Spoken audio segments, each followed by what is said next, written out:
Hello student, स्वागत है आपका चहल एकेडमी की इस यूपीएससी प्रीलिम्स ज्योग्राफी की पीवाईक्यू सीरीज में। हम यहाँ पे करने वाले हैं ज्योग्राफी के पीवाईक्यू 1998 के। हम ऑलरेडी 1994, 95, 96, 97 ये हम कर चुके हैं और अब हम करने वाले हैं 1998 के पीवाईक्यू क्वेश्चंस। चलिए स्टार्ट करते हैं। फर्स्ट क्वेश्चन की तरफ बढ़ते हैं। When there is noon at the GMT, Greenwich meridian time जो है हमारा, उस पे अगर हमारे पास मान लीजिए कि नोन स्टार्ट हो गया है, तो यहाँ पे जीएमटी पे नोन है, मेरिडियन पीपल जो है on another place of earth are taking their 6 o'clock morning tea, यानी एक टाइम पे यहाँ पे जीएमटी जो ग्रीनविच मेरिडियन टाइम है, आप जानते होंगे कि 0 डिग्री लॉन्गिट्यूड को हम यहाँ पे ग्रीनविच मेरिडियन टाइम बोलते हैं, जो कि हमारे royal observatory United kingdom England से यहाँ से पास होती है। तो यहाँ से ये बोल रहे हैं क्योंकि जब अगर यहाँ पे 0 है, इसका मतलब क्या है, यहाँ पे एक तरीके से ये बात कर रहे हैं कि जीएमटी इस पे 0 डिग्री पे अभी फिलहाल के लिए 12 नून हो रहे हैं, और 12 नून अगर हो रहा है तो आप जानते होंगे जीएमटी के इधर की साइड में ईस्ट है और इधर की साइड में हम इसको वेस्ट कंसीडर करते हैं। तो अगर टोटल अर्थ हमारा 180, यानी अगर हम बात करेंगे टोटल 360 जो हमारे पास डिग्रीज है, 360 आप जानते हैं पूरा अर्थ जो है 360 डिग्रीज है, और वो 24 घंटे के अंदर में उसको कर रहा है, यानी 24 घंटे में 360 डिग्री एंगल सबस्टेंड होता है, तो इसके अंदर में 15 डिग्री का एवरेज आता है, यानी एक घंटे के अंदर में हमारा 1 घंटे के अंदर में 15 डिग्री लैटिट्यूड अर्थ जो है हमारे वेस्ट टू ईस्ट वो मूव कर जाती है। वहीं पे अगर हम 1 डिग्री की अगर हम बात करेंगे तो 1 डिग्री 4 मिनट के आसपास में ये डिस्टेंस कवर करेगी। तो बात कर रहे हैं कि अगर इधर से अगर हम इधर जाएंगे तो टोटल हमारे पास 180 डिग्री ईस्ट की आएंगी और 180 डिग्री हमारे पास वेस्ट की आएंगी। तो अगर हम इस साइड में जाते हैं तो 12 घंटे, और इस साइड में भी जाते हैं तो हमारे पास 12 घंटे, तो पूरा 24 घंटे का एक दिन हो जाता है। ये बोल रहे हैं कि 6 बजे यहाँ पे मॉर्निंग का अगर 12 यहाँ पे बज रहे हैं, तो ये वाला टाइम है जो ऑलरेडी हो चुका है, जो एक तरीके से टाइम जो है वो बीत चुका है। तो इधर की टाइम में अगर हिसाब स्टार्ट हो जाएगा पीएम, और इधर की साइड में है एएम। तो अगर इधर की साइड एएम है और बोल रहे हैं कि 6 बजे हमारा जो है कोई यहाँ पे टी मॉर्निंग टाइम है, तो यहाँ पे हमारे पास 6 पीएम, यानी इस साइड की कंट्री में यहाँ पे पूछा गया है। और आप जानते हैं कि टोटल यहाँ पे 6 बजे, टोटल 12 यहाँ तक एक्सटेंड हो सकता है, 6 बजे का यहाँ पे बोला गया है, और यहाँ पे टोटल है 180 डिग्री, और ये हो जाएगा हमारा 90 डिग्री। तो 90 डिग्री हमारा जो होगा इसका आंसर होगा। वेस्ट डायरेक्शन में ये पर्टिकुलर कंट्री एग्जिस्ट करती है। देख लेते हैं इसका क्वेश्चन। यहाँ पे आप देख पा रहे हैं ये हमारी ग्रीनविच मेरिडियन टाइम, इससे इधर अगर हम 180 डिग्री तक हम जाएंगे तो वो होगा हमारा ईस्ट, इससे अगर हम इधर की तरफ में 180 डिग्री तक जाते हैं तो वो हमारा है वेस्ट। यहाँ पे बात कर रहा है कि ये इधर की तरफ में जाएंगे तो ऑलरेडी ये टाइम जो है अभी पीछे चल रहा है, इधर की तरफ में ये टाइम जो है ये आगे चल रहा है, ये फॉरवर्ड है, ये लैग कर रहा है। तो अगर 12 यहाँ पे बज रहे हैं, यानी 12 ऑफ नोन अगर यहाँ पे है, तो यहाँ टोटल अगर 180 डिग्री यहाँ तक बनता है, हाफ में आपसे बोला गया है 90 डिग्री बनेगा, और यहाँ पे लगभग 6 AM रहा होगा। ऐसे ही अगर हम इस साइड भी देखते हैं तो आप बिल्कुल वैसे ही सेम देख सकते हैं, 180 डिग्री ईस्ट में जो 90 डिग्री के आसपास जो बन रहा है, यहाँ पे 6 PM होगा। डेफिनेटली क्वेश्चन में एएम के बारे में पूछा गया है, तो ये 90 डिग्री के आसपास में होगा। So this one is actually correct. तो D is the correct answer of first. So same calculations यहाँ पे की गई हैं, वही हमारा 15 डिग्री हमारा एक घंटे के अंदर में टोटल ये 90 हो जाएगा, और ये हमारा 90 डिग्री वेस्ट इसका आंसर होगा। आगे बढ़ने से पहले एक जानकारी देना चाहते हैं, चहल एकेडमी लाए हैं एक प्रीलिम्स क्रैकर कोर्स 2025, जिसमें हम 120 दिन के अंदर में यहाँ पे पूरा प्रीलिम्स ओरिएंटेड सारा कोर्स यहाँ पे कराने वाले हैं। यहाँ पे पूरे 4 मंथ के लिए क्लासेस होंगी, 500 से ज़्यादा घंटे की ये क्लासेस होने वाली। डेली टेस्ट होगा, टेस्ट होने के बाद उसका डिस्क्रिप्शन भी पूरा डिटेल में यहाँ पे डिटेल में करवाया जाएगा। करंट अफेयर का पूरा सेशन किया जाएगा। PYQ जो प्रीवियस ईयर क्वेश्चंस हैं, हर साल के लगभग हम 15 से 25 साल के साल जो हमारे क्वेश्चंस हैं पिछले साल के, वो हम यहाँ पे करने वाले हैं। प्रीलिम्स के अंदर में अपने स्कोर को कैसे बूस्ट किया जाए, कैसे हम एलिमिनेशन कर सकते हैं नंबर क्वेश्चंस का, कैसे हम करेक्ट ऑप्शन तक पहुंच सकते हैं, ये प्लस में आप कौन कौन से टॉपिक्स हैं जिनके ऊपर हमें सबसे ज़्यादा फोकस करना चाहिए, जिसमें से क्वेश्चन आते ही आते हैं, उनके बारे में यहाँ पे बताया जाएगा, जिससे आप अपने मार्क्स को 120 प्लस का टारगेट यहाँ पे सेट कर सकें। आप जानते होंगे कि अगर हमारी जो IFOS की जो लिस्ट जाती है कट ऑफ की, वो 120 के आसपास जाती है, और CSE जो हमारे पास सिविल सर्विसेज एग्जामिनेशन की कट ऑफ 90 से लेकर 100 तक हम एक्सपेक्ट कर सकते हैं। अगर आप टारगेट 120 का लेके नहीं चलेंगे तो ये जो स्कोर है ये आपका आने का थोड़ा सा चांस कम हो जाते हैं। तो यहाँ पे हम जनरल स्टडीज करवाएंगे मंडे टू फ्राइडे 2 से लेकर 7:30 बजे तक क्लास चलेगी। सी सेट पूरा complete C set Saturday Sunday, और हम इसका प्रॉपर टाइम यहाँ पे दे रहे हैं 9:30 बजे से 3:30 बजे तक, ताकि आपको सी सेट में भी कोई प्रॉब्लम ना हो। करंट अफेयर का जो सेशन है वो सैटरडे को चलने वाला है, 4 बजे से लेकर 7 बजे तक ये सेशन होगा, और सारा का सारा करंट अफेयर 2-3 साल का जो हमारे इस प्रीलिम्स एग्जामिनेशन के लिए चाहिए वो हम यहाँ पे कराने वाले हैं।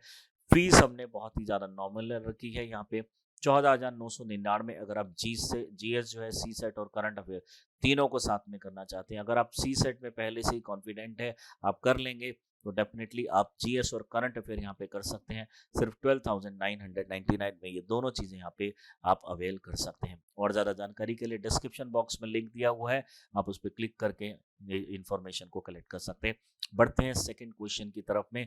ये बहुत ही ज़्यादा सिंपल क्वेश्चन है, डिफरेंट लेयर्स पूछी गई है एटमॉस्फेयर की। अगर हम अपवर्ड जाते हैं तो मेरे ख्याल से ये शायद आप 5th और 6th क्लास में स्टूडेंट पहली बार पढ़ लेते हैं, तो इसमें कुछ ज़्यादा प्रॉब्लम नहीं है। सबसे नीचे वाली लेयर हमें दिखाई देती है वो ट्रोपोस्फेयर है। ट्रोपोस्फेयर में 2 क्वेश्चन हमें दिखाई दे रहे हैं, एक ट्रोपोस्फेयर ये भी है, एक ट्रोपोस्फेयर ये भी है, बट डेफिनेटली दोनों में देखते हैं। सेकेंड स्ट्रेटोस्फेयर, डेफिनेटली दोनों करेक्ट है। फिर आता है हमारे पास मीजोस्फेयर, यहाँ पे ये आयनोस्फेयर है तो ये रॉन्ग हो जाता है। और उसके बाद आता है हमारा आयनोस्फेयर, और यहाँ पे है हमारा मीजोस्फेयर, तो ये यहाँ पे रॉन्ग हो जाता है। सो सी इज करेक्ट ऑप्शन। यहाँ पे देख लेते हैं। तो सबसे पहली जो लेयर आपको दिखाई दे रही है यहाँ पे, that is troposphere, then stratosphere, फिर मीजोस्फेयर, और थर्मोस्फेयर का ही एक पार्ट जिसको हम आयनोस्फेयर भी बोलते हैं, वो भी इसी लेयर में मिलेगा। उसके बाद एग्जॉस्फेयर है। अब एग्जॉस्फेयर का जो डिस्टेंस है मैक्सिमम, वो आज तक किसी ने ठीक से डिफाइन नहीं किया। किसी किसी बुक्स में मैक्सिमम अगर हम देखेंगे तो 29,000 किलोमीटर तक भी इसकी एक्सटेंशन हो सकती है, बट डेफिनेटली डेंसिटी जो है इसकी पूरे एयर डेंसिटी का, यानी पूरे अगर हम एयर का वॉल्यूम कंसीडर करें तो 1% से भी कम एयर इससे आगे यानी 310 किलोमीटर के आगे में प्रेजेंट होगी, जो कि बहुत ही कम होगा। तो इसका सिंपल आंसर है सी, इसका करेक्ट आंसर होगा। बढ़ते हैं नेक्स्ट क्वेश्चन की तरफ में। सबसे पहले ये देख लेते हैं, ट्रोपोस्फेयर जो है हमारे पास ये लोएस्ट लेयर है, उसके बाद स्ट्रेटोस्फेयर है, उसके बाद हमारे पास मीजोस्फेयर है, और उसके बाद हमारा ये आयनोस्फेयर है। और आयनोस्फेयर जो है हमारे पास ये यहाँ पे इन्होंने आयनोस्फेयर का ही एक पार्ट जो है वो हमारा थर्मोस्फेयर कहलाता है। पढ़ते हैं नेक्स्ट क्वेश्चन की तरफ में। Consider the following climatic condition को, स्पेशली नॉर्दर्न हेमिस्फीयर में यहाँ पे इन्होंने फोकस करने को बोला है क्लाइमेटिक कंडीशन को। जनवरी में टेम्परेचर है हमारा 3.9 और रेनफॉल हो जाती है 4.7। फरवरी में 4.4 और रेनफॉल हो जाती है 5.7। यहाँ अगर जून जुलाई में अगर अगर अगस्त में देखते हैं तो यहाँ वाले ये 4 महीने में आपको दिखाई दे रहा है थोड़ा सा ज़्यादा रेनफॉल है। टेम्परेचर भी इस पर्टिकुलर टाइम पीरियड में बढ़ रहा है, तो डेफिनेटली हमारा इसके अंदर में अगर देखेंगे उसके बाद ये अक्टूबर नवंबर दिसंबर में रेनफॉल भी कम है और हमारा टेम्परेचर भी कम है। तो डेफिनेटली इंडिया में आप अगर आप देखेंगे तो रेनफॉल के हिसाब से आप लगा सकते हैं कि इंडिया में तो ये ऐसा नहीं होता है। डेफिनेटली इंडिया के अंदर अगर नहीं होता है तो मानसून टाइप जो होता है वो इंडिया का होता है, तो ये हमारे यहाँ पे रॉन्ग हो जाता है। क्या ये हॉट डेजर्ट का कंडीशन दिखाई दे रहा है? Definitely not. डेजर्ट के अंदर में हम देखते हैं कि रेनफॉल जो पैटर्न है ऑलमोस्ट सेम जैसा रहता है पूरे साल में। यहाँ पे ऐसा नहीं लग रहा है, कहीं पे ज़्यादा है और कहीं पे कम दिखाई दे रहा है, तो ये भी हमारे लिए रॉन्ग हो जाता है। इक्वेटोरियल टाइप पे डेफिनेटली रेनफॉल बहुत ज़्यादा होगी, और यहाँ पे जो सेंटीमीटर्स में जितनी रेनफॉल लिखी है वो इससे काफ़ी ज़्यादा दूर है। यहाँ पे सेंटीमीटर में नहीं होगी, यानी यहाँ पे मीटर्स में पहुँच सकते हैं, यानी 200 के आसपास, 350 के आसपास तक भी कई बार पहुँच जाती है किसी पर्टिकुलर रीजन में। बट 200 सेंटीमीटर से लेकर 250 सेंटीमीटर की भी रेनफॉल आपको इक्वेटोरियल रीजन में दिखाई देगी। तो ऑप्शन के अकॉर्डिंगली ये भी हमारा रॉन्ग लग रहा है। तो सबसे बेस्ट हमें जो दिखाई देता है, और यही हमारा क्लाइमेट जो हम वेदर में चैप्टर के अंदर में जनरली पढ़ते हैं, तो ये वाला जो क्वेश्चन होगा इसका जो आंसर होगा that is actually the climate related to the China. तो चाइना का क्लाइमेट इससे मिलता है, सो हमारा ए ऑप्शन जो है वो यहाँ पे करेक्ट होगा। Yes, answer is A, China. तो यहाँ पे हॉट और कोल्ड जो है वो थ्रू आउट ईयर रहता है, ऐसा नहीं है कि किसी एक टाइम पे। यहाँ पे कंसिस्टेंट मंथली रेनफॉल, यानी एक पर्टिकुलर रेनफॉल, ये इसी को हम कंसिस्टेंट ही बोलेंगे क्योंकि यहाँ पे जो चेंजेस है बहुत ज़्यादा नहीं आ रहे हैं। सेकेंड, अगर इनकरेक्ट की अगर हम बात करें, इक्वेटोरियल जैसे आप जानते हैं, तो यहाँ पे कंसिस्टेंट हाई टेम्परेचर भी है, रेनफॉल भी यहाँ पे ज़्यादा है, तो डेफिनेटली उससे रिलेट नहीं करा सकते। हॉट डेजर्ट के अंदर में रेनफॉल ना के बराबर होती है और इसमें परसिस्टेंस की तो कोई बात ही नहीं दिखाई देती है। मॉनसून टाइप में ड्राई और वेट सीजन रहता है, no doubt, but unlike the consistent यानी कॉन्टिन्यूस यहाँ पे रेनफॉल पूरे साल ऐसा नहीं होती। आप जानते हैं कि अगर इंडिया का क्लाइमेट की अगर हम बात करेंगे जो कि मॉनसूनल क्लाइमेट होगा, ये हमारा यहाँ पे जिस जहाँ मॉनसून उसको भी बोलते हैं जहाँ पे समर में हमारी रेनफॉल होती है, उसको हम मॉनसूनल क्लाइमेट भी बोलते हैं। प्लस में मॉनसून एक मौसम वर्ड से यहाँ पे लिया गया है और मौसम अरेबिक वर्ड है और अरेबिक के अंदर में ये पर्टिकुलर डायरेक्शन में चलने वाली, एक पर्टिकुलर डायरेक्शन में चलने वाली, एक पर्टिकुलर टाइम पीरियड में चलने वाली विंड को ही हम बोलते हैं मॉनसून। और ये जो मॉनसून आता है तो कई बार हमारे यहाँ पे प्रेसिपिटेशन, बारिश भी आती है। जी हाँ, मॉनसून को प्रेसिपिटेशन से आप रिलेट नहीं करेंगे क्योंकि मॉनसून हर जगह प्रेसिपिटेशन नहीं लाता है, लेकिन इंडिया वाले रीजन के अंदर में ये प्रेसिपिटेशन लाता है, तो ये भी काफी ज्यादा दूर है। आंसर के accordingly A is the correct answer, तो इसका आंसर होगा चाइना टाइप। बढ़ते हैं फोर्थ क्वेश्चन की तरफ में। फोर्थ यहाँ पे सिंपली ये डायरेक्टली हमारे ह्यूमन ज्योग्राफी से क्वेश्चन है, मिनरल रिसोर्सेज से आप इसको रिलेट करा सकते हैं। तो हमारा जो सबसे पहला हमें ग्रेफाइट देखने को मिलता है, ग्रेफाइट एक्चुअली में हमें कहाँ पे मिलेगा? तो ग्रेफाइट मिलेगा आपको रामपा वाले रीजन के अंदर में, ग्रेफाइट रामपा वाले रीजन के अंदर में। फिर हम देखते हैं लेड हमें कहाँ मिलेगा, लेड हमें मिलेगा जवार वाले रीजन के अंदर में। सॉल्ट कहाँ मिलेगा? सॉल्ट तो बेराली के अंदर में हमें ज़्यादा मिलने के चांसेस हैं। और वहीं पे अगर हम देखेंगे सिल्वर हमें सबसे ज़्यादा कहाँ मिलेगा? दिदवाना रीजन जो है हमारा, उसके अंदर में देखने को मिलेगा। तो इसके अकॉर्डिंगली ए जो है हमारा करेक्ट हो जाता है। देख लेते हैं ए करेक्ट क्यों है हमारा ये आंसर। जो हमारा रंपा रीजन है, जो कि इसके अंदर में ग्रेफाइट में बोला गया रामपा में, तो रामपा जो रीजन है ये हमारा ऐसे यहाँ से बहुत सारी चीज़ें यहाँ से निकल के आती हैं, जैसे बैटरीज वगैरह, पेंसिल बनाते हैं, लुब्रिकेंट बनाते हैं। आप जानते होंगे जो ड्राई लुब्रिकेंट होता है वहाँ वो हमारा ग्रेफाइट से बनता है। पेंसिल की जो टिप होती है और जो अंदर जो नोक होती है वो एक्चुअली में उसी से बनी होती है। बैटरी भी इसी से बनी होती है। जावार की अगर हम बात करेंगे, लेड इज एक्सट्रैक्टेड इन जावार, जावर के अंदर में निकलता है। सॉल्ट जो है वो बेलेरी का पार्ट है और जो सिल्वर है वो डिंडवाना रीजन के अंदर में मिलता है। और जो सॉल्ट होता है, सिल्वर होता है सॉरी, वो ज्वेलरी के अंदर में, इलेक्ट्रॉनिक्स के अंदर, इंडस्ट्रियल एप्लीकेशन, और शायद आपको बताने की जरूरत नहीं है, बहुत जगह पे यहाँ पे सिल्वर यूज होता है। So correct answer is this. ये डायरेक्टली ये जो क्वेश्चन होते हैं डायरेक्टली हमारे जो ह्यूमन ज्योग्राफी की एनसीईआरटी है और जो हम लोग क्लास में कराते हैं सब्जेक्ट जो है उसमें ये सारी चीज़ें कवर हो जाती है। तो अगर आपको आता है क्वेश्चन तो हार्डली इसमें शायद ही आपको 10 सेकंड से ज़्यादा लगेंगी। तो डेफिनेटली एक बहुत इजी क्वेश्चन था, डायरेक्टली हमारा जो मिनरल्स के चैप्टर से ये क्वेश्चन पूछा गया है। नेक्स्ट क्वेश्चन पे आते हैं, which one of the following east flowing river, यहाँ पे ईस्ट पे आपको ध्यान देना है, इंडिया की ईस्ट फ्लोइंग रिवर जो कि रिफ्ट वैली भी बना रही है। जैसे कि वेस्ट फ्लोइंग रिवर में आप जानते होंगे कि दो रिवर हैं, एक है हमारी नर्मदा रिवर और एक है हमारी ताप्ती रिवर या फिर तापी रिवर। तापी रिवर के ऊपर है हमारा सतपुरा माउंटेन्स, सतपुरा माउंटेन्स, और नर्मदा रिवर के ऊपर है हमारे विंध्यन माउंटेन्स, विंध्यन माउंटेन्स। तो अगर इसमें पूछा गया है ईस्ट फ्लोइंग, बट क्वेश्चन हमारा ईस्ट फ्लोइंग से रिलेटेड है, तो ईस्ट फ्लोइंग का क्वेश्चन पूछा गया है कि इसमें कहाँ पे रिफ्ट वैली बन रही है। तो अगर हम सोन की बात करेंगे तो ये सेंट्रल इंडिया से, यानी अगर हम सोन रिवर की हम बात करेंगे तो लगभग उमर कंटक जो अचानक मर है छत्तीसगढ़ एमपी वाले बॉर्डर से, वहां से स्टार्ट होते धीरे धीरे ऊपर की तरफ में जाती है, झारखंड की तरफ जाती है और ये जाके यहाँ पे गंगा से जाके मिल जाती है सोन रिवर। और ये जो है वैली यहाँ पे नहीं बनाती है। महानदी भी नीचे जाती है, यमुना इधर की तरफ आती है, महानदी इधर की तरफ में जाती है।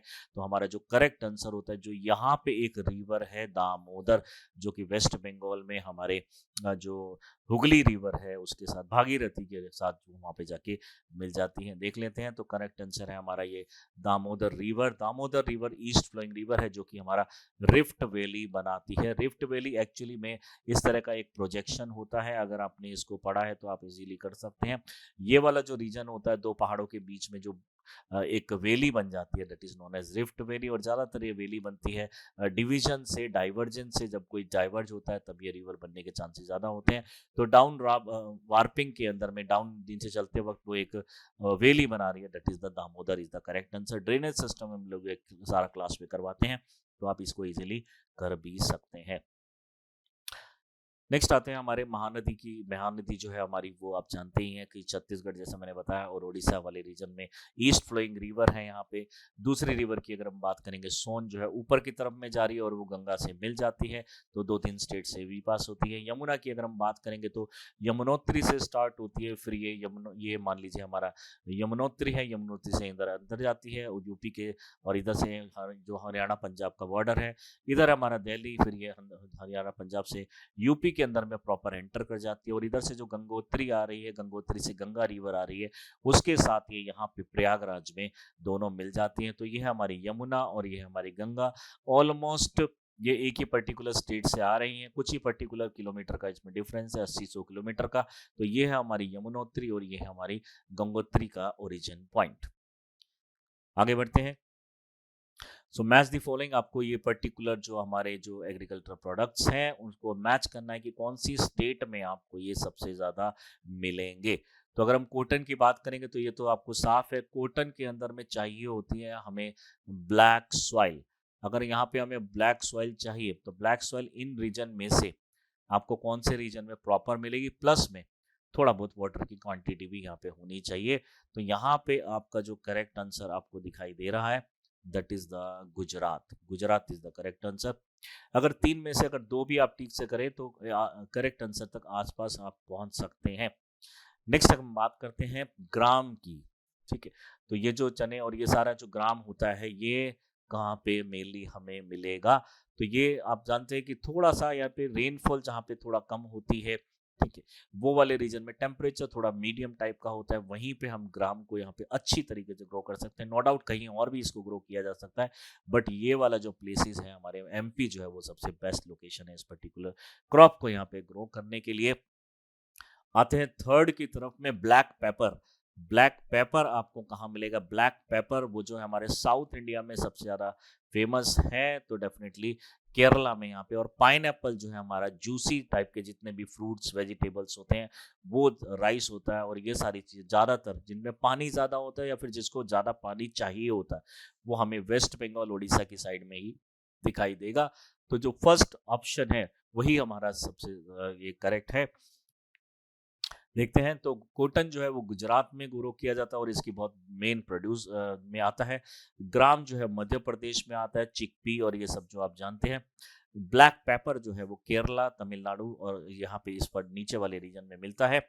वहीं पे अगर हम पाइनएप्पल की बात करेंगे तो डेफिनेटली वहाँ पे वेस्ट बंगाल के रीजन में यहाँ मिलता है। इसका मेन रीजन है यहाँ पे वाटर की रिक्वायरमेंट फुलफिल हो जाती है, प्लस में टेम्परेचर ऑप्टिमम मिलता है इन पर्टिकुलर क्रॉप्स के लिए। बढ़ते हैं सेवंथ क्वेश्चन की तरफ में। आपसे पूछा गया है कि एक पर्टिकुलर जो लोकेशंस यहाँ पे गिवन है वो कौन कौन सी लोकेशन है, यानी which of one of the following port जो है यहाँ पे इंडिकेट कर रहा है रिवराइन पोर्ट। रिवराइन पोर्ट होता है मतलब रिवर के ऊपर। दरअसल रिवर राइन पोर्ट का मतलब बिल्कुल ऐसा नहीं है कि वो हमेशा रिवर के ऊपर है। मेन चीज है कि ऐसे रिवराइन पोर्ट है जो हम सी पोर्ट की कैटेगरी में भी लेते हैं, क्योंकि ये जो रिवर है आगे जाके सी के साथ में कनेक्शन करेगी। तो अगर हम यहाँ पे कोई पोर्ट बना देते हैं जो कि रिवर होगा, इसको हम बोलते हैं रिवराइन पोर्ट। डेफिनेटली इधर की तरफ में जो आप देख पा रहे हैं, इधर की कोचिन की तरफ में जो देख पा रहे हैं और इधर की तरफ में जो आप पोर्ट देख पा रहे हैं, ये रिवराइन पोर्ट नहीं होंगे, लेकिन जो हल्दिया और ये जो कोलकाता वाला जो होगा हमारे पास, ये पर्टिकुलर रीजन यहाँ पे समुद्र में मिल जाता है। और ये जो हुगली रिवर है और इसके आसपास में जो हमारा रिवर सिस्टम चलता है, वो हमारा मेन पोर्ट यहाँ पे ब्रिटिशर्स का टाइम पे कोलकाता जो पोर्ट चलता था वो रिवराइन पोर्ट की कैटेगरी में आता है। यानी सिंपल मीनिंग है, जो रिवर के ऊपर में पोर्ट बनते हैं उसको हम बोलते हैं रिवराइन पोर्ट। बट पोर्ट का इसमें स्टेटस इसलिए मिलता है क्योंकि इसको डायरेक्ट कॉन्टेक्ट कर देता है, ये सी के साथ में इसका कॉन्टेक्ट हो जाता है। So answer is fourth. यहाँ पे कोलकाता आप यहाँ पे देख पा रहे हैं, ये वाला जो होगा कोलकाता के अंदर में पोर्ट, और जो कोलकाता है ये हमारा रिवराइन पोर्ट होगा। सो इसके अकॉर्डिंगली जो आंसर है हमारा fourth is the correct answer. ये रिवराइन पोर्ट है हमारे इंडिया का। Yes, Kolkata is the correct answer. ये हुगली रिवर के ऊपर में बना हुआ है, जिसको आगे जाके भागीरथी भी बोला जाता है, जो आगे जाके साइड से फरक्का बैराज से इधर पद्मा बांग्लादेश की तरफ में एंटर कर जाती है। उसके बाद ये फरक्का बैराज से हमारे कोलकाता की तरफ में ये चली जाती है, माउथ बनाती है कोलकाता में। और कोलकाता में यहाँ पे कहीं इस तरह से आप यहाँ पे पोर्ट देखेंगे, और ये है हमारी पीछे से आने वाली जो गंगा रिवर है। बढ़ते हैं नेक्स्ट क्वेश्चन की तरफ में, तो सेवंथ का आंसर होगा डी। नेक्स्ट क्वेश्चन की तरफ में बढ़ते हैं। कोंकण रेलवेज के बारे में सिंपल क्वेश्चन पूछा गया है। तो आपने अगर रेलवेज जो हमारा चैप्टर है ज्योग्राफी में वो पढ़ा है, तो आप इसे इजीली, बहुत ही ज़्यादा इजीली इसको कर सकते हैं। पूछा गया है कि कोंकण रेलवेज में कौन कौन सी स्टेट्स को फ़ायदा होगा। कहने का मतलब सिंपल है कि कौन कौन सी स्टेट्स हैं यहाँ पे रेलवे स्टेशंस जो हैं आपको यहाँ पे देखने को मिलेंगे। कोंकण रेलवेज का आप जानते होंगे, पूरे इंडिया को हमने 16, पहले इसमें 14 थे, धीरे धीरे इसको बढ़ाया जा रहा है, और भी बड़े जो हमारे जोन्स में इसको डिवाइड किया गया। जो कोंकण जो हमारा रेलवे जोन है उसके अंदर में आगे देखते हैं। कोंकण के अंदर में हमने ये पर्टिकुलर स्टेट्स आती हैं। आप देख पा रहे हैं यहाँ पे महाराष्ट्र है, यहाँ पे हमारे पास कर्नाटका है, दिस इज गोवा, और नीचे की तरफ आप देख पा रहे हैं केरला। तो ये 4 स्टेट जहाँ पे आएंगी, गोवा, कर्नाटका, महाराष्ट्र और केरला।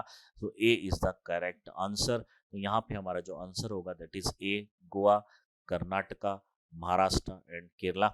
बाकी के अंदर में इस तरीके से यहाँ पे ऑप्शन में ये नहीं दिया हुआ है। एक में तमिलनाडु दिया हुआ है, जो जहाँ तक हमारा मालाबार और ये सारी चीज़ें, उससे आगे वाला जो रीजन है वो सारी चीज़ें पड़ जाती हैं, और इधर कोरामंडल कोस्ट ये वाली पार्ट पड़ जाते हैं। तो डेफिनेटली ये नहीं होगा। तमिलनाडु इसमें भी है, इसमें भी है और इसमें भी है। तो इस वजह से आप देखेंगे ये और ये जो हमें जो सबसे डिफरेंट लग रहा है और जो सबसे मोस्ट अप्रोप्रिएट है वो है हमारा ये, जो यहाँ पे करेक्ट आंसर होगा। तो 8th का जो है A is the correct answer. Next पूछा जा रहा है, करेक्ट सीक्वेंस आपको बताना है फॉलोइंग इंडियन स्टेट्स का इन डिसेंडिंग ऑर्डर, घटते हुए क्रम में आपको बताना है। Length of the surface road पर 100 किलोमीटर स्क्वायर एरिया, यानी उन स्टेट में पर 100 स्क्वायर किलोमीटर एरिया जहां पे सबसे ज्यादा रोड कंस्ट्रक्शन हुआ है, सबसे ज्यादा लेंथ की रोड जहां पे आपको मिलेगी, तो वो कौन सा रीजन होगा। तो आप देख पाएंगे कि सबसे ज़्यादा हमें जो मिलती है वो हमें मिलती है तमिलनाडु के अंदर में। और उसके बाद जो हमें रेलवेज जो सॉरी जो हमें रोडवेज यहाँ पे दिखाई देती हैं और जो सरफेस रोड हमें दिखाई देती हैं, वो होगा हमारा महाराष्ट्र, और उसके बाद होगा हमारा पंजाब। और अभी हरियाणा वाले रीजन में उस कंपैरेटिवली रोडवेज पर 100 किलोमीटर स्क्वायर आपको थोड़ा सॉरी कम दिखाई देंगी। तो इसका आंसर डायरेक्ट आपको सिंपल कर सकते हैं आप इसको, ये डायरेक्ट हमारे ह्यूमन ज्योग्राफी के रोडवेज यानी ट्रांसपोर्ट जो हमारा पार्ट है उससे क्वेश्चन पूछा गया है। डायरेक्टली फैक्चुअल क्वेश्चन है, इसमें आपको कुछ ज़्यादा कॉन्सेप्ट नहीं लगाना है। फैक्ट्स अगर क्लियर है, टीचर ने अगर फैक्ट्स पढ़ाए हैं, तो डेफिनेटली आप इसको इजीली कर सकते हैं। आपने अगर फैक्ट्स पढ़े हैं तो डेफिनेटली आप इसे इजीली कर सकते हैं। Answer is A. So Tamil Nadu के अंदर में, फिर महाराष्ट्र के अंदर में, पंजाब के अंदर में, और उसके बाद हरियाणा के अंदर में पर किलोमीटर स्क्वायर, इसको याद रखिएगा। यहाँ पे अब रोड टोटल लेंथ नहीं बोली जा रही है, पर किलोमीटर स्क्वायर कहाँ पे ज्यादा है वो पूछा जा रहा है। उसके बाद महाराष्ट्र, पंजाब, हरियाणा, और सबसे पहले नंबर पे है तमिलनाडु। सो हमारा जो आंसर है ए इज करेक्ट।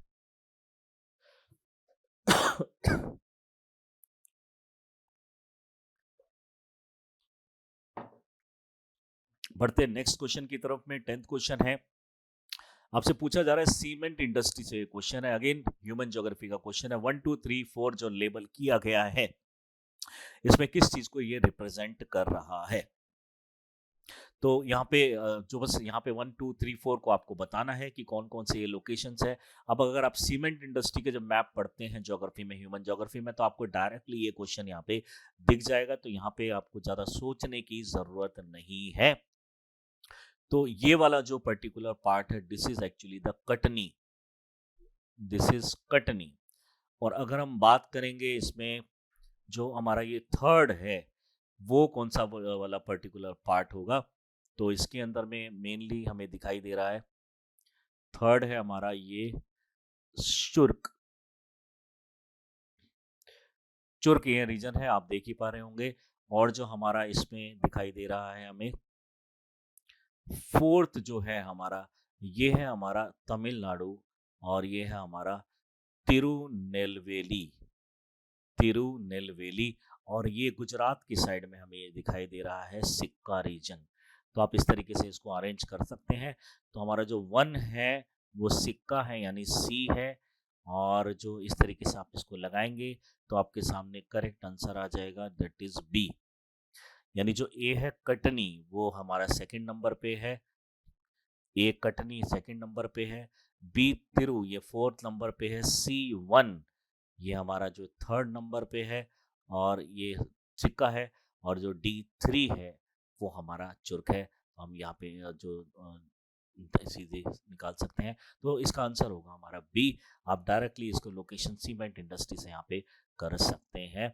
तो वही है हमारा आंसर बी, ए का 2, B4 1 एंड सी। यहाँ पे कटनी, फिर तिरुवल, फिर सिक्का, फिर चुर्क। कटनी जो है वो सीमेंट इंडस्ट्री है मध्य प्रदेश के अंदर में, वहीं पे तिरुनेलवेली जो है वो तमिलनाडु के अंदर में है, और जो सिक्का है वो गुजरात के अंदर में है।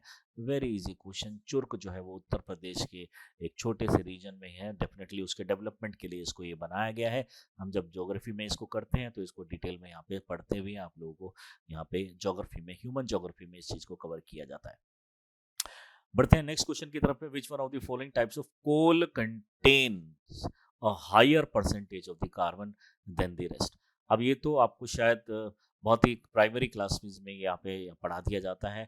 आप 6-7 क्लास में इसको आप इजीली पढ़ लेते हैं। सबसे जो वर्स्ट क्वालिटी का जो कोल हमें देखने को मिलता है वो होता है पीट, और जो सबसे बेस्ट क्वालिटी का कोल हमें देखने को मिलता है वो होता है हमारा एंथ्रेसाइट, और उसके बीच में आते हैं लिग्नाइट और बिटुमिनस। तो पीट, लिग्नाइट, बिटुमिनस और एंथ्रासाइट।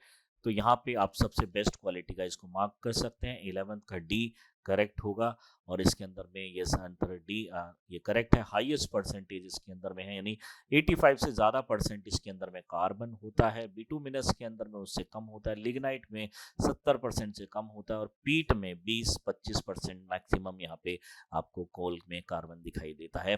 तो D is correct answer, anthracite. 12th पे चलते हैं। Which one of the following scholars suggest the earth's origin from the gaseous and dust particle.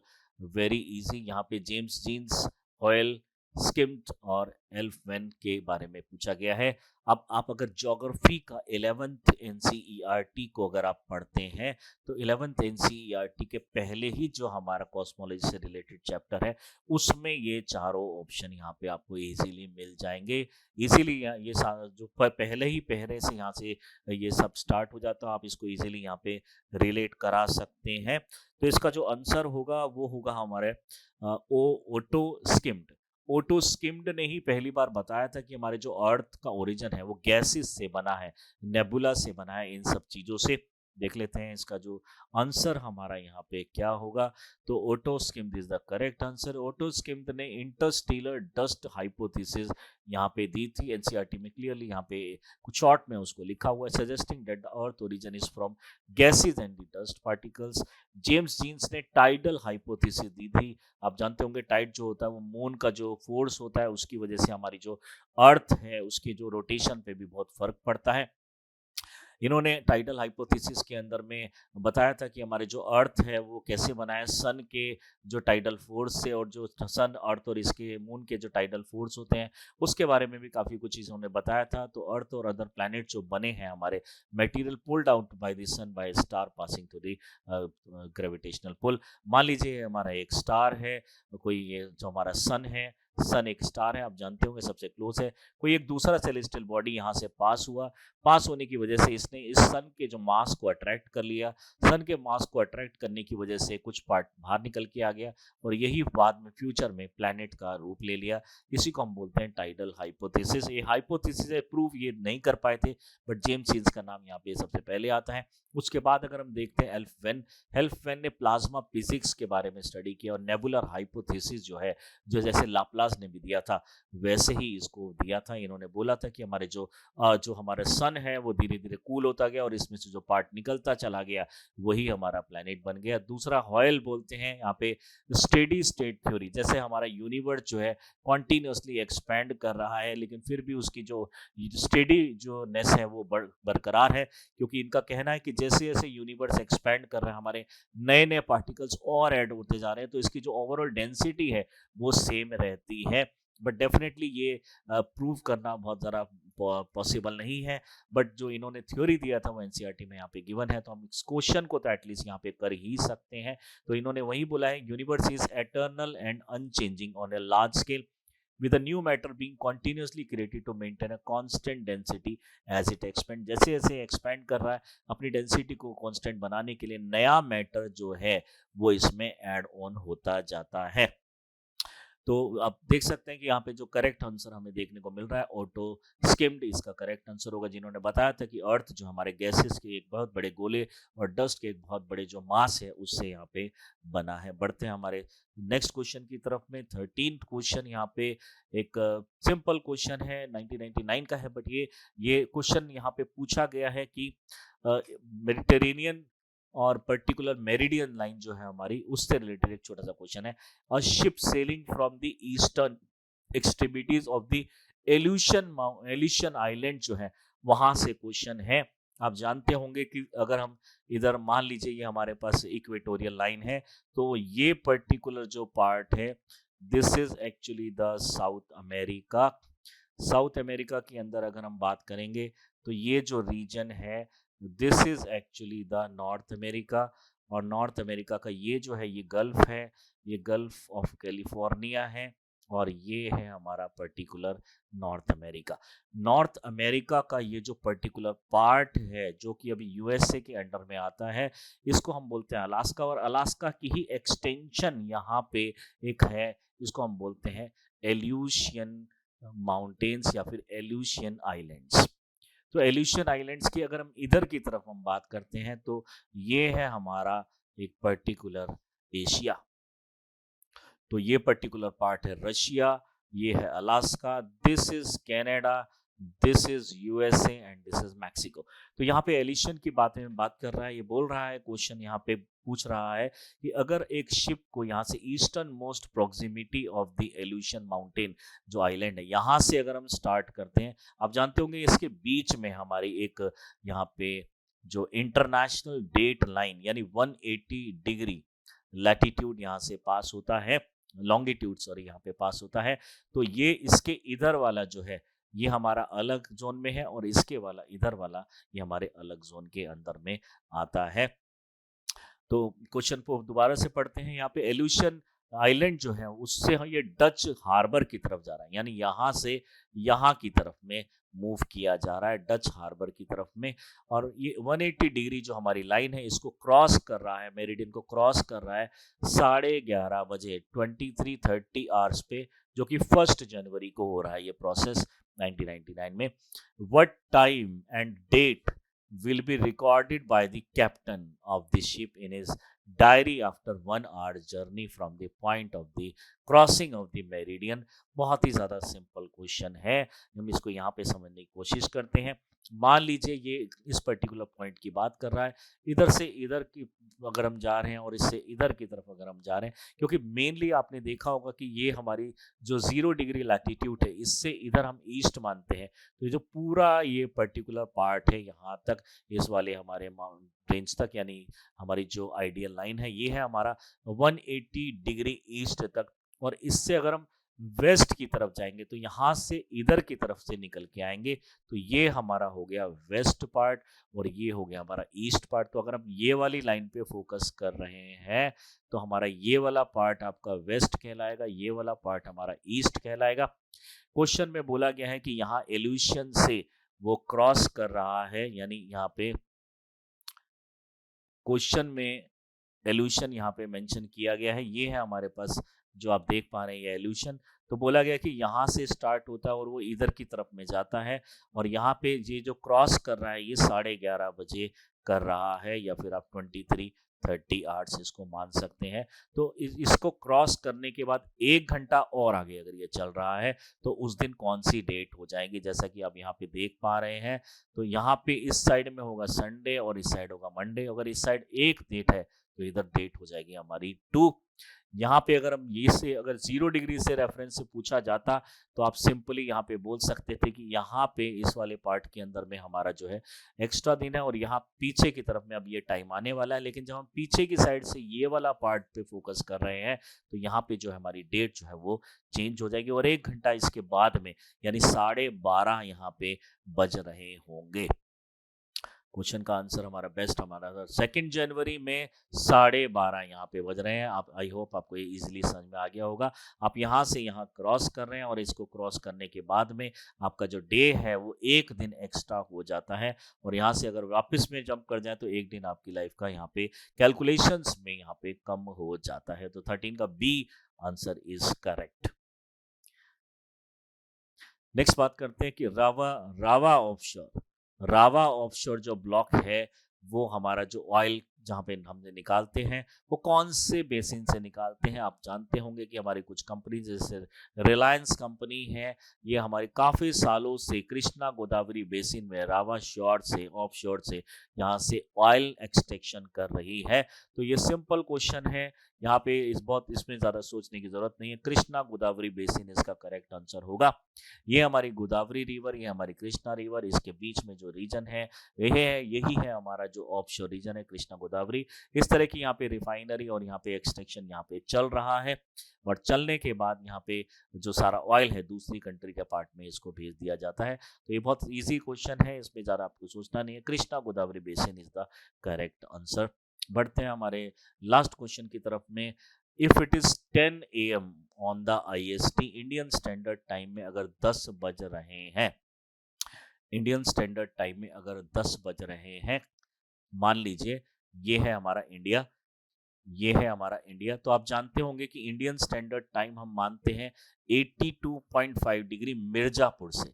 ये यूपी के अंदर में एक लोकेशन है मिर्जापुर, तो मिर्जापुर यूपी के अंदर में एक लोकेशन है। इसको हम जनरली सेंटर पॉइंट यहाँ पे मानते हैं।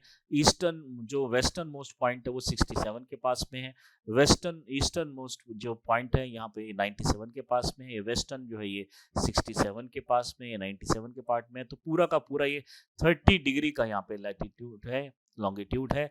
तो 30 डिग्री का जो लॉन्गिट्यूड है 2 घंटे में हम करेंगे, जैसा कि पहले हमने क्वेश्चन देखा है। तो यहाँ पे अगर कोई सनलाइट सबसे पहले यहाँ पड़ती है, फिर 1 घंटे बाद सनलाइट यहाँ पड़ेगी और फिर 2 घंटे बाद यहाँ पे सनलाइट पड़ेगी। क्वेश्चन पे आते हैं कि 10 बज रहे हैं इस पर्टिकुलर 82.5 पे, 10 AM 10 AM यहाँ पे हो रहे हैं।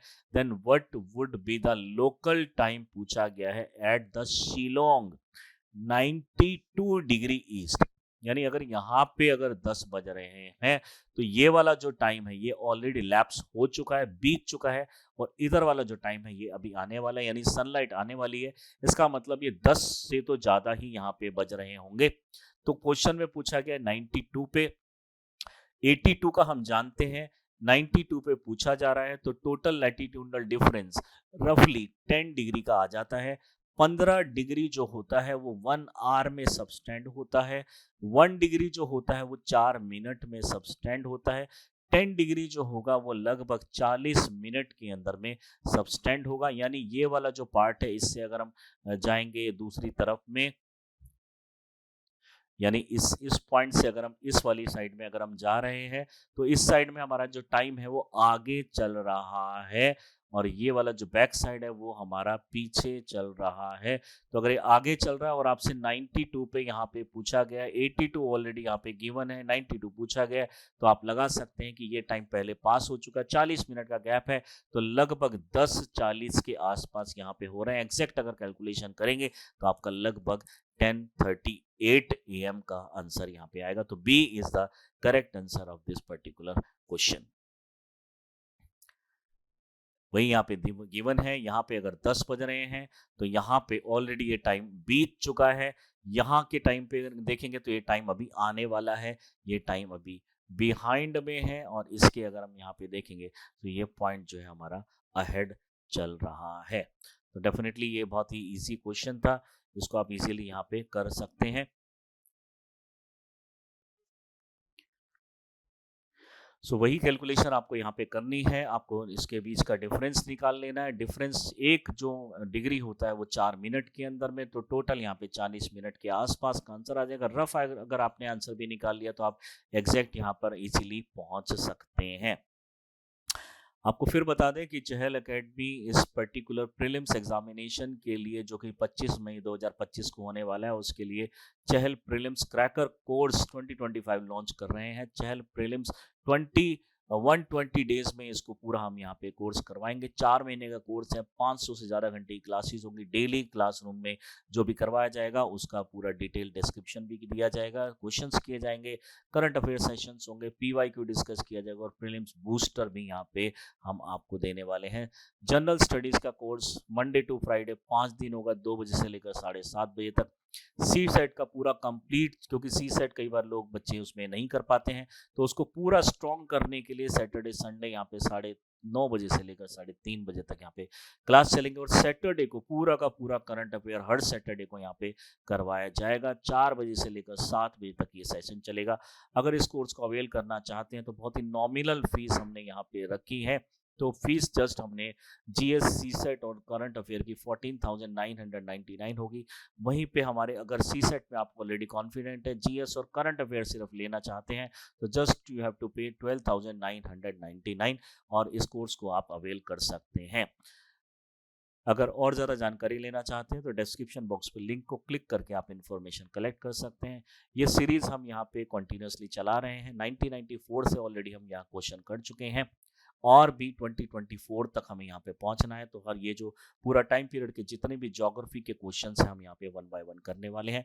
और अगर आप वीडियोस इस तरह की हमारी देखना चाहते हैं, हम और इस तरह की सीरीज और फर्दर यहाँ पे लेकर आ रहे हैं, और अगर देखना चाहते हैं तो डेफिनेटली यहाँ पे हमारे जो चैनल है उसको सब्सक्राइब कर लीजिए, ताकि आपको इन्फॉर्मेशन यहाँ पे टाइमली मिलते रहे। Thank you.